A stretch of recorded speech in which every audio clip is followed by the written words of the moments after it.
রাত 2টা বাজে। ঘুমের ঘোরে মনে হচ্ছে কেউ একজন আমার রুমে প্রবেশ করছে। এক অদ্ভুত আচরণ করার চেষ্টা করছে। বুঝতে পারছি না কি হচ্ছে আমার সাথে। কে আসবে এত রাতে আমার রুমে? আম্মু, আব্বু নাকি ভাইয়া? কিন্তু দরজা তো ভিতর থেকে লক করা। তাহলে কে আসবে? কি করেই বা আসবে?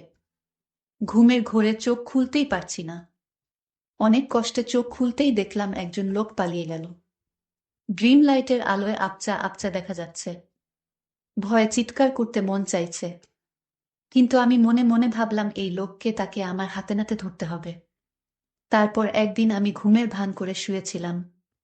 এর রহস্য জানার জন্য আসলে আমার ঘরে কে আসে এত রাতে এবং আমার সাথে কি করতে চায়, এটা আমার জানতে হবে। আর তাই এই রহস্য জানার জন্য আমি একদিন ঘুমের ভান করে শুয়ে রইলাম। তারপর আমার সাথে যা ঘটল এবং যাকে দেখতে পেলাম তা দেখে আমি জ্ঞান হারিয়ে ফেলি।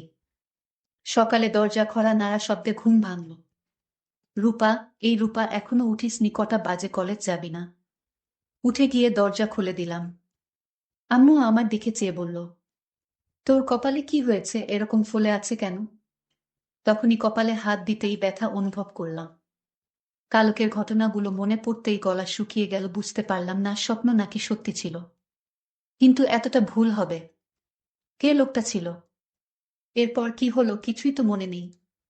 না না, আর কিছুই ভাবতেই পারছি না। আম্মু আমার উত্তর না পেয়ে, কি রে, কি হয়েছে? কই কিছু না তো। কিছুই হয়নি, তুমি যাও, আমি ফ্রেশ হয়ে নিচে যাচ্ছি। আম্মুকে কিছু না বলেই রুমে চলে আসলাম। এসে ভাবতে লাগলাম কে আমার রুমে আসলো, কি করেই বা রুমে ঢুকল। হয়তো তাই, কারণ আমি কখনো জানালার দরজা লাগিয়ে ঘুমাই না। নিজেই নিজেকে প্রশ্ন করতে লাগলাম। মনের ভিতর হাজারো প্রশ্ন, কোনো কিছুই মাথায় ঢুকছে না। ভাবতে ভাবতে ফ্রেশ হয়ে এলাম। দেয়ালে দিয়ে মুখ মুছে আয়নায় দিকে তাকাতেই দেখলাম মুখটা অনেকটাই ফুলে গেছে। হঠাৎ ড্রেসিং টেবিলের সামনের একটা কাগজ চোখে পড়ল। কাগজটা নিয়ে পড়তে লাগলাম। এটা ছিল তোমার শাস্তি, আমাকে কষ্ট দেওয়ার শাস্তি, আমার থেকে দূরে থাকার শাস্তি। এই 3টা মাস আমি ঘুমোতে পারিনি। তুমি আমাকে ঘুমোতে দাওনি। আমাকে কষ্ট দিয়ে তুমি শান্তিতে ঘুমোচ্ছ। চিঠিটা পড়ে মুখ হা হয়ে গেছে। সবকিছু যেন ঘুলিয়ে যাচ্ছে। কি হচ্ছে আমার সাথে কিছুই বুঝতে পারছি না। কে এই লোক? কি চায় আমার কাছে? সবকিছু মাথার উপর দিয়ে যাচ্ছে। রাগে মাথাটা পেটে যাচ্ছে। উনার ঘুমে কি মই দিয়ে এসছি নাকি? কত বড় সাহস! ওকে তো আমি সামনে ফেলে মেরে ফেলব। কিন্তু বুঝতে পারছি না লোকটা কে। আমার তো তেমন কারো সাথে দেখা হয়নি। ভাবতে ভাবতে আম্মু আবার ডাকছে নাস্তা করার জন্য। নিচে ডাইনিংয়ে গিয়ে দেখলাম আব্বু মা নাস্তা করছে আর আম্মু খাবার সার্ভ করছে। আমার পরিচয়টা দিয়ে দেই, আমার নাম রূপা। আমি কলেজে পড়ি।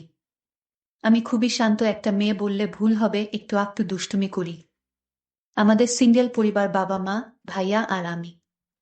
আমাদের ব্যবসা আছে, ওইটা আব্বু দেখাশোনা করে। আর ভাইয়া সিলেট জেলায় আনসারে চাকরি করে। যাই হোক, গিয়ে বসলাম নাস্তা করতে। বুঝতে পারছি না ঘটনাটা সবাইকে বলবো কিনা। বললে অয়তা টেনশন করবে, থাক বলি না, হয়তো কেউ মজা করছে। কিন্তু কালকের ঘটনা তো মজা হতে পারে না। এসব ভাবছি, বাবার ডাকে ঘোর কাটে। কি হয়েছে? না খেয়ে খাবার নাড়ছিস কেন? আর কি এত ভাবছিস? না কিছু হয়নি বলে খাবার খেতে শুরু করলাম। পাশ থেকে আব্বু বললেন, জ্বর এসছে নাকি মাম্মি? এরকম দেখাচ্ছে কেন? কপালে হাত দিয়ে দেখে বলে, না জ্বর তো না। সবাই সন্দেহের চোখে তাকিয়ে থাকে। ওদের তাকানো দেখে ঘাবড়ে গেলাম।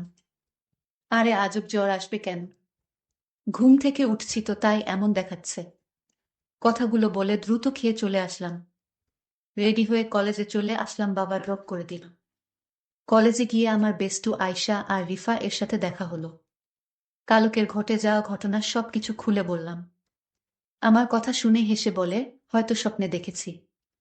কিন্তু সেই চিঠিটা আর কপাল দেখে বিশ্বাস না করার কোনো উপায় নেই। ওরাও অবাক হয়ে ভাবছে কে এই লোকটা। আয়শা খুব মনোযোগ সহকারে কয়েকবার চিঠিটা পড়ল। তারপর একটা গোয়েন্দা ভাব নিয়ে বলল, আচ্ছা রূপা, এখানে 2 মাসের কথা বলছে, মানে 2 মাস আগে তোর সাথে দেখা হয়েছে বা কিছুতে হয়েছে? তুই মনে করে দেখতো 2 মাস আগের কথা বিশেষ কারোর সাথে দেখা হয়েছে কিনা। আয়শার কথাগুলো শেষ না হতেই ঘন্টা বাজলা। ক্লাসের সময় হয়ে গেছে। তারপর আর কথা না বাড়িয়ে ওর ক্লাসে চলে এলাম। ক্লাস শেষ করে আসতেই রিফা বলল, আরে বইন, এত চাপ নিস না তো, চল ফুচকা খেয়ে আসি। ফুচকা খাচ্ছিলাম তখন কয়েকজনের কথা শুনে তো অবাক। কারণ কাল যে ছেলেটা আমাদের রেগিং করছিল, সে নাকি হসপিটালে কে যেন মেরে হাঁপা ভেঙে দিছে। আসলে ছেলেটা আমাদের সিনিয়র ছিল। শুনে মনে মনে খুব খুশি হলাম। তারপর ফুচকা খেয়ে রিফা আর আয়শা ওদের বাসায় চলে গেল আর বলল এত চিন্তা না করতে। আমিও বাসায় রওনা দিলাম। ইদানিং আমার মনে হলো কেউ যেন আমাকে ফলো করছে, কিন্তু তাকালে কাউকেই দেখি না। সেদিনের পর থেকে ভয়ে দরজা আটকে ঘুমাই। এভাবে দুদিন কেটে যায়। কলেজের ক্যাম্পাসে আয়শা আর রিফা এর সাথে বসে গল্প করছিলাম। তখন আমাদের সিনিয়র জিহাদ ভাইয়া এসে আমার পাশে বসে বললেন, হেই গার্লস, কেমন আছো? আমরা হেসে প্রতি উত্তরে বললাম, ভালো ভাইয়া। তারপর ঠোকঠাক অনেক কথাই হলো। আমরা অনেক সময় বসে গল্প করলাম। ভাইয়া অনেক মজার এবং খুবই ভালো একজন মানুষ। দেখতে খুবই সুন্দর। কলেজের অনেক মেয়ে লাইন দিয়ে পড়ে আছে ভাইয়ার পিছে, কিন্তু ভাইয়া কাউকে পাত্তা দেন না। উনি ভাইয়ার ফ্রেন্ডের ভাই। ভাইয়াই বলছিল দেখে শুনে রাখতে। কিন্তু আমি তেমন কথা বলি না। রনি ভাইয়ার কথা ওনাকে বলিনি বললেই একটা ঝামেলা হবে। আমি ঝামেলা পছন্দ করি না।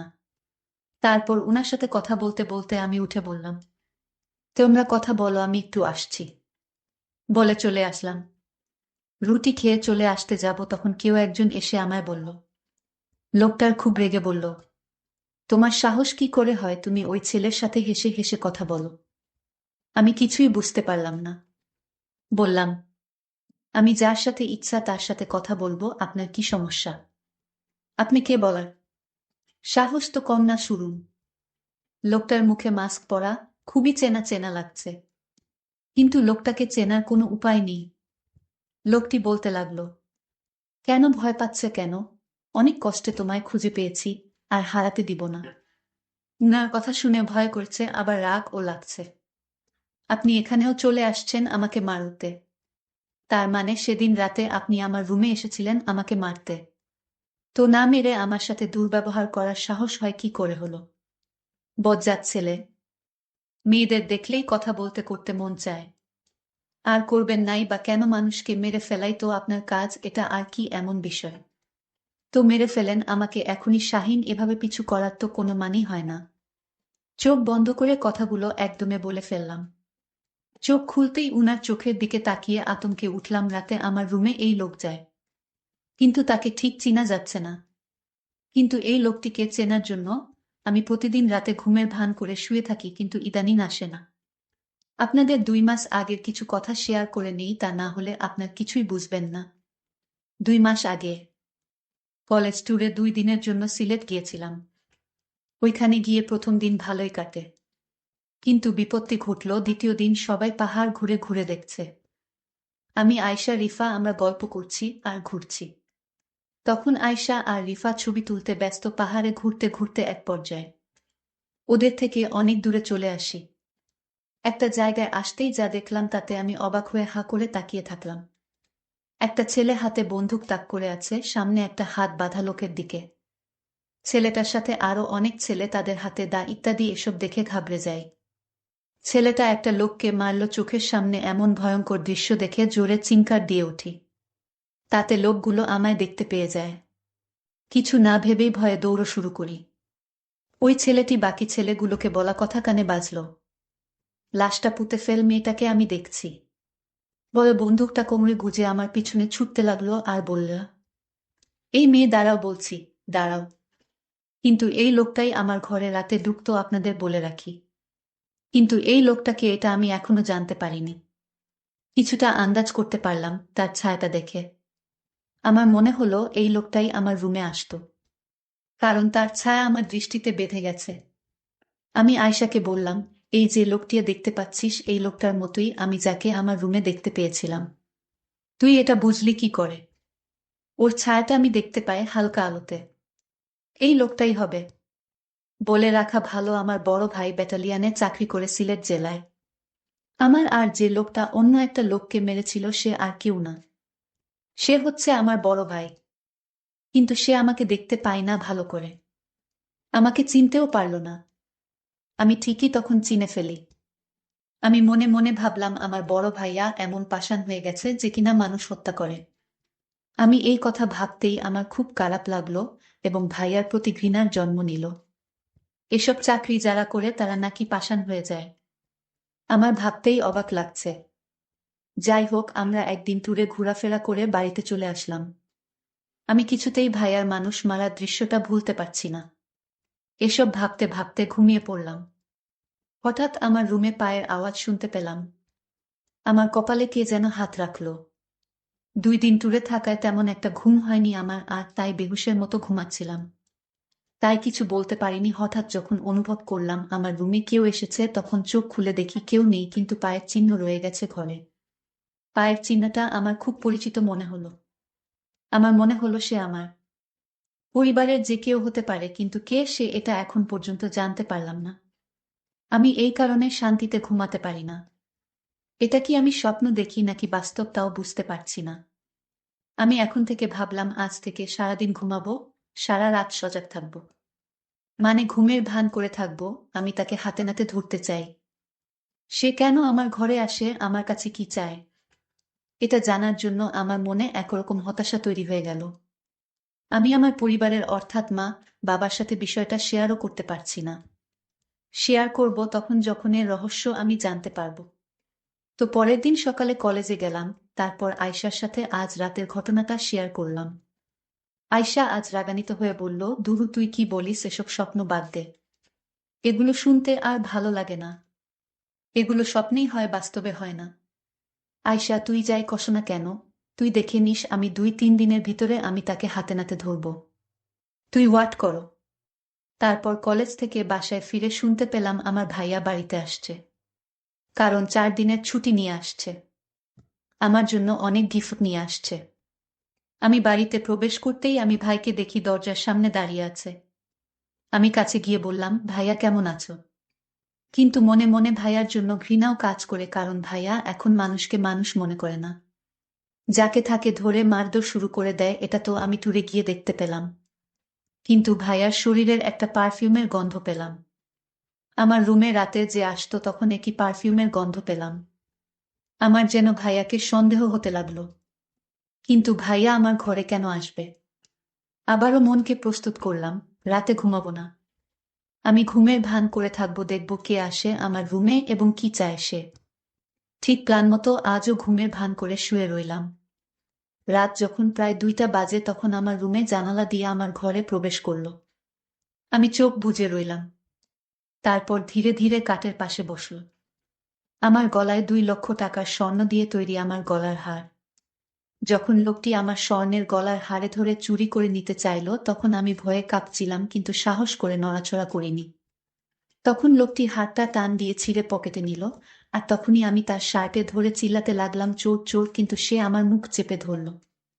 তারপর লোকটার মুখের দিকে তাকিয়ে দেখি সে আর কেউ না, সে আমার বড় ভাই তুহিন। ভাইয়া, তুই আমার রুমে আমার স্বর্ণ চুরি করতে আসছস? ছি ভাইয়া, তোকে ভাইয়া বলতেও আমার ঘৃণা হচ্ছে। তখন ভাইয়া বলল, আরে আমায় কিছু বলতে দে বোন। আমি ইচ্ছা করে চুরি করতে আসিনি। তুই তো জানিস না আমি চাকরি করে মাত্র 15,000 টাকা পাই, আর সেই টাকা তো আমার বাড়িতে পাঠাতে হয়, বাবাকে হিসাব দিতে হয়। আমি একটা বড় বিপদে পড়ে আমি তোর স্বর্ণের হার চুরি করতে বাধ্য হলাম। কি বিপদ ভাইয়া? শোনো বোন, আমি একটি লোককে মেরে ফেলি, আর তাই আমার চাকরি নিয়ে টানানাটি শুরু হয়েছে। উপরের স্যার বলেছে যদি তুমি 1 মাসের মধ্যে 2 লক্ষ টাকা না দিতে পারো তাহলে তোমার চাকরি থাকবেন। কিন্তু এই কথা যদি বাবা শুনে তাহলে বাবা স্ট্রোক করে মারা যাবে।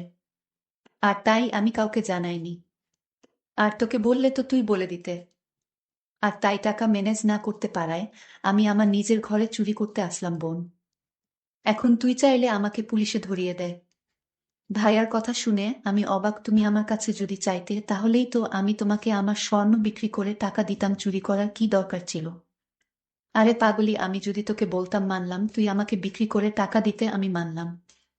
কিন্তু বাবা মা যখন লক্ষ্য করতো তোর গলায় কোনো হার নেই তখন কি বলতি? কিন্তু আমি যদি নিতে পারতাম তাহলে তুই এবং আমার মা বাবা ভাবতো এটা চুরি হয়ে গেছে। ঠিক আছে, বুঝেছি, তুমি এইগুলো নিয়ে বিক্রি করে চাকরি বাঁচাও। ধন্যবাদ বোন, আমি তোকে এর চেয়ে বেশি দামি হার উপহার দিব। প্রিয় বন্ধুরা, গল্পটি কেমন লাগলো তা অবশ্যই কমেন্ট করে জানাবেন। ধন্যবাদ।